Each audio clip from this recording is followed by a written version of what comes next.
de grève ce jeudi 27 février pour les écoles francophones comme ça devait se faire. C'est en raison de la tempête de neige qui sévit actuellement sur l'Ontario. Vendredi, les éducatrices et éducateurs francophones seront en grève, donc les élèves n'auront pas cours. Quant aux écoles secondaires anglophones, elles seront en grève ce vendredi. Alors, le problème perdure et il n'y a toujours pas d'entente entre le gouvernement Ford et l'Association des enseignantes et enseignants francophones de l'Ontario. J'ai reçu dans nos studios plus tôt aujourd'hui un enseignant qui nous en dit un petit peu plus concernant cette grève. On l'écoute. Alors, je suis avec Sylvain Mador, qui est un enseignant et aussi membre de l'AFO, qui va nous parler de la grève. Où est-ce que ça en est actuellement? Je sais que vous êtes très au courant, vous êtes impliqué. Alors, qu'est-ce qui se passe là, actuellement cette semaine? Premièrement, c'est qu'on est plus ou moins au courant parce qu'évidemment, il y a des choses que notre syndicat peut dire et qui est gardé sous secret, qui se disent à la table de négociation présentement. Ce que je peux vous confirmer, c'est que le syndicat semble nous dire qu'il est prêt à négocier, faire avancer les choses, trouver un terrain d'entente. Il y a même un médiateur qui est présent, parce que présents à la table sont le syndicat, les représentants des conseils scolaires et le gouvernement. Oui. Et très souvent, que ce soit le gouvernement, là, semble ralentir les choses, retarder les pourparlers. C'est toujours au ralenti, il veut pas... C'est toujours au ralenti. Vendredi, c'est-à-dire que c'est un autre syndicat, c'est la FESO, entre autres. Ce sont nos éducatrices, nos aides enseignantes qui seront en grève vendredi. Mais c'est également le but d'un moyen de pression. On appelle ça un moyen de pression, mais des fois, ça met une pression qu'on ne veut pas nécessairement sur d'autres. Mais on veut vraiment faire pression sur le gouvernement pour faire avancer les discussions. Ben oui, puis les discussions, pour le moment, sont au statu quo, là. C'est en bon franglais, c'est stallé. C'est stallé. C'est stallé, ça n'avance pas. Et puis, souvent, le gouvernement semble se buter à des points un peu farfelus.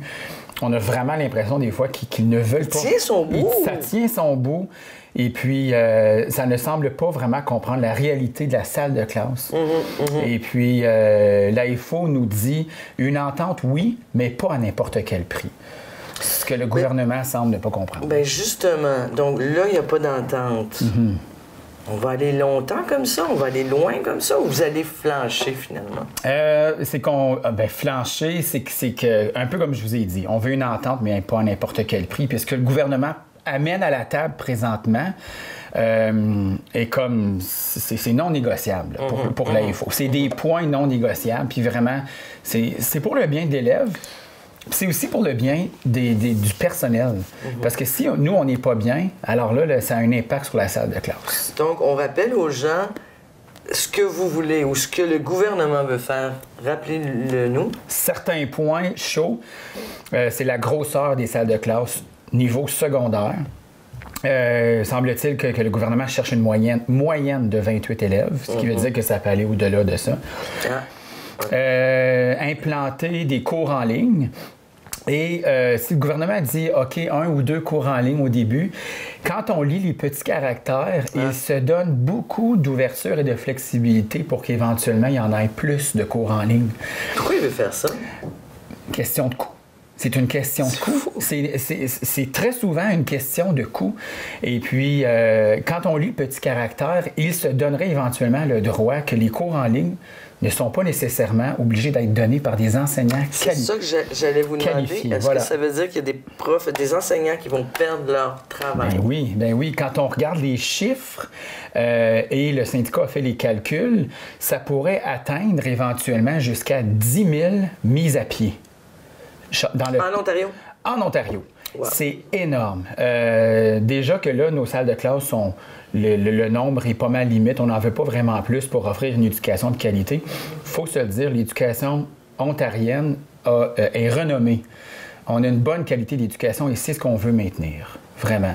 Et donc, oui, là, ils se donnent le droit éventuellement de embaucher n'importe qui pourrait donner ces cours-là en ligne et éventuellement en offrir de plus en plus en ligne. Donc, les jeunes, ils vont faire ça à l'école ou à la maison? À la maison. À la maison, parce que là... Puis là, qu'est-ce qui est le fun au secondaire? C'est tout le reste. C'est les sports, c'est les comités. C'est ça que les jeunes aiment. C'est ce que les jeunes aiment. Ce qui risque de s'impliquer de moins en moins, Si les cours sont en ligne, t'enlèves tout le côté, le fun, implication et que l'élève aime faire. Et les enseignants aussi. Ils aiment ça. Oui. Oui, on aime beaucoup ça.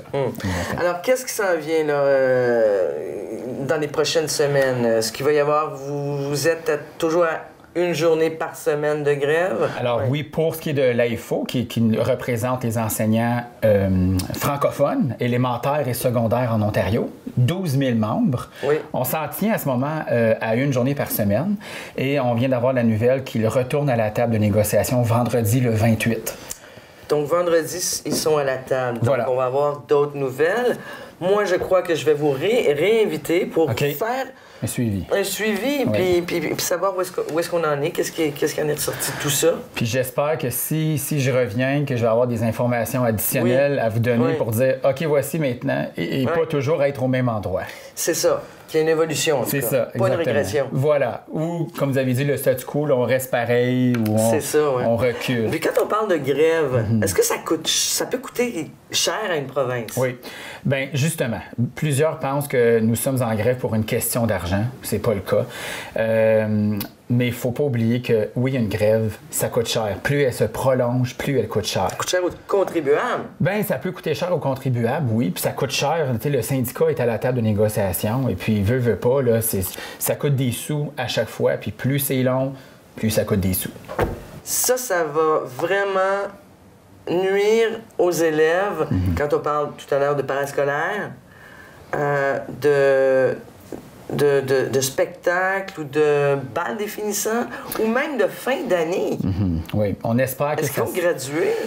Oui, ils vont graduer, c'est-à-dire que là, on espère que ça ne se rende pas évidemment jusqu'en mai-juin.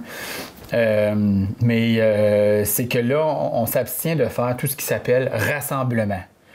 Et ce qu'on appelle la remise de diplôme est considérée comme un rassemblement. Oh, OK. Voilà.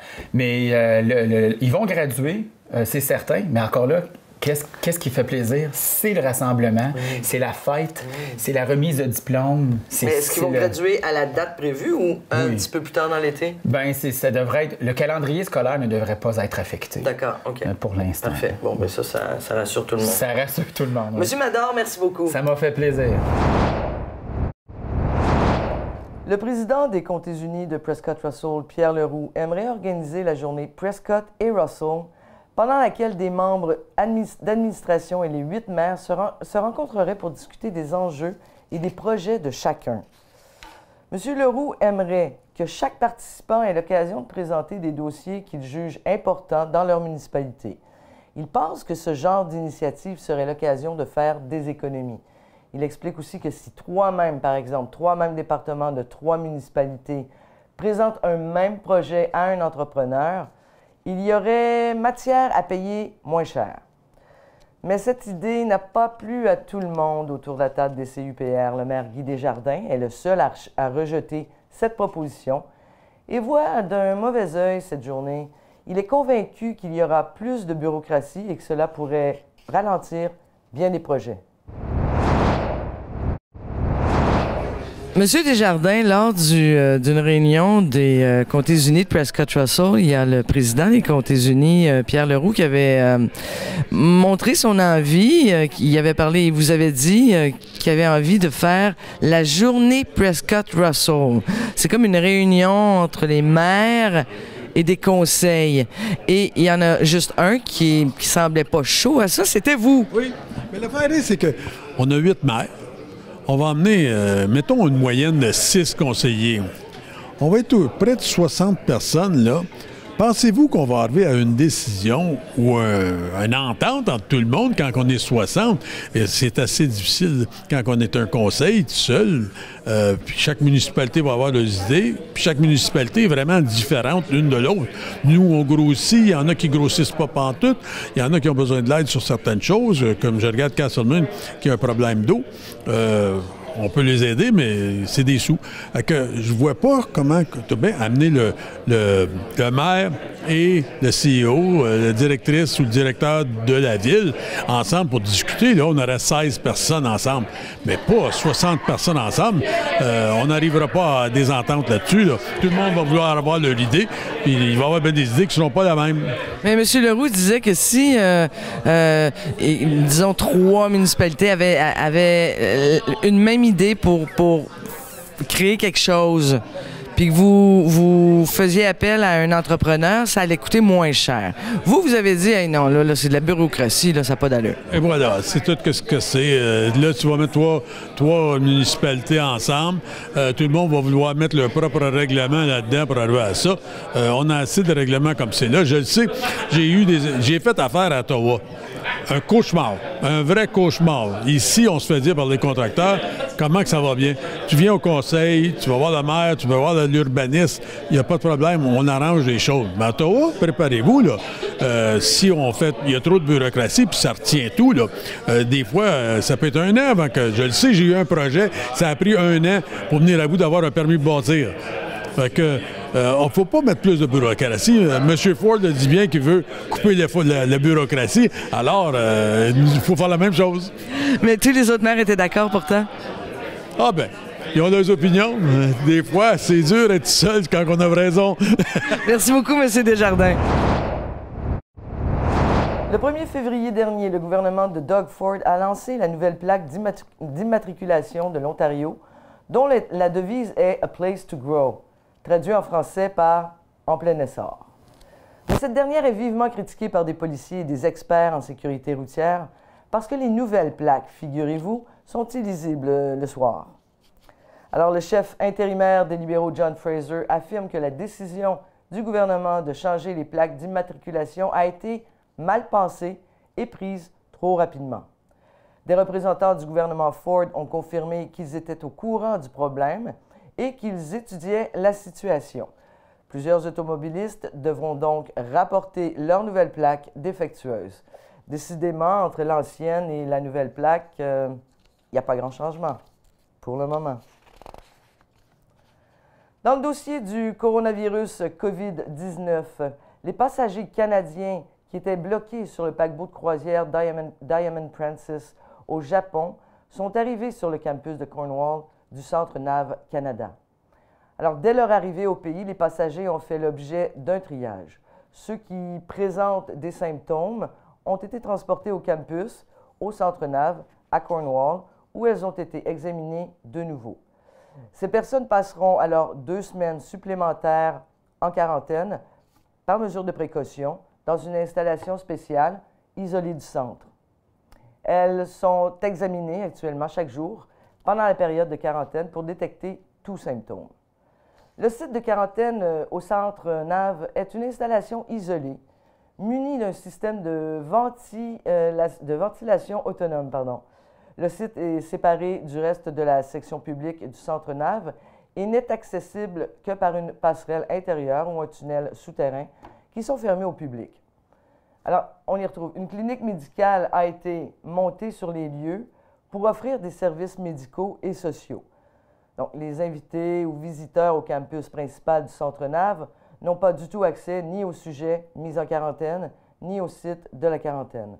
Alors, on peut comprendre les inquiétudes des gens concernant l'introduction potentielle du virus dans la communauté de Cornwall, mais selon le Dr Paul Roumeliotis, médecin hygiéniste du Bureau de santé de l'Est de l'Ontario, des mesures sont en place pour protéger la santé et la sécurité des résidents de Cornwall et de la région, ainsi que celle des Canadiens qui sont rapatriés.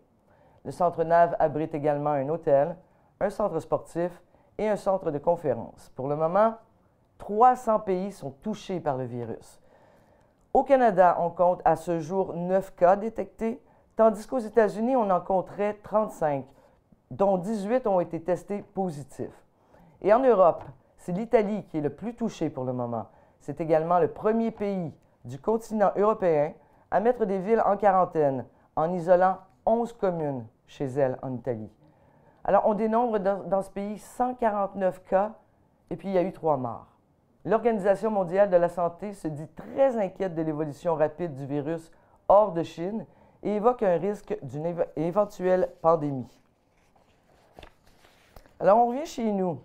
Les Côtés unis de Prescott Russell, une fois de plus, désirent que le public donne ses commentaires au sujet du traitement fiscal des terrains et des bâtiments commerciaux et industriels vacants.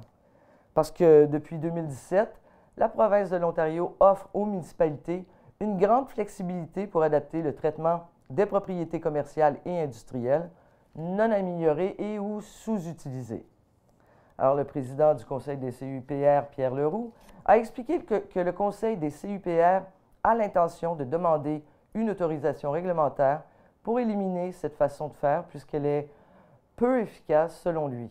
Les 8 maires préfèrent concentrer leurs efforts à promouvoir des mesures qui favorisent le développement durable des communautés. Les CUPR invitent donc les propriétaires de terrains ou bâtiments à donner leur avis sur les retombées potentielles de ces changements. Alors, un sondage est en ligne, il est disponible jusqu'au 6 mars prochain. Alors, du 18 au 22 février dernier, la Fédération de la jeunesse franco-ontarienne a lancé la 14e édition du Parlement jeunesse francophone de l'Ontario à Toronto. 80 élèves des 4 coins de l'Ontario se sont réunis à l'Assemblée législative pour débattre sur différents projets de loi lors des simulations à Queen's Park. Les élèves de la 11e et de la 12e année ont débattu cette année sur des sujets comme l'élimination de la vente, la distribution et la consommation des produits de plastique à usage unique, accélérer la transition technologique dans la fonction publique en Ontario, l'accessibilité aux études postsecondaires et la vitalité des régions rurales et éloignées en Ontario. L'une des priorités du Conseil de représentation de la FESFO cette année était de consulter les jeunes sur l'engagement citoyen et particulièrement le rôle du cours de civisme et de citoyenneté comme outil pour la jeunesse en vue de mieux s'engager dans la communauté. Alors, encore plus près de nous, ici même, la cité de Clarence Rocklin a annoncé par voie de communiqué de presse l'embauche d'Alexandra Riel au poste d'agente de développement économique. C'est le 30 mars prochain que Mme Riel entrera dans ses nouvelles fonctions. Elle possède une solide expérience en gestion, nous dit-on, dans les secteurs à but non lucratif, sportif et de loisirs. Et Mme Riel se dit d'ailleurs très excitée de cette nouvelle opportunité qui lui est présentée par la cité Clarence Rocklin. Alors voilà, mesdames et messieurs, c'est tout pour aujourd'hui. On se retrouve pour un prochain TVC Nouvelles. À bientôt.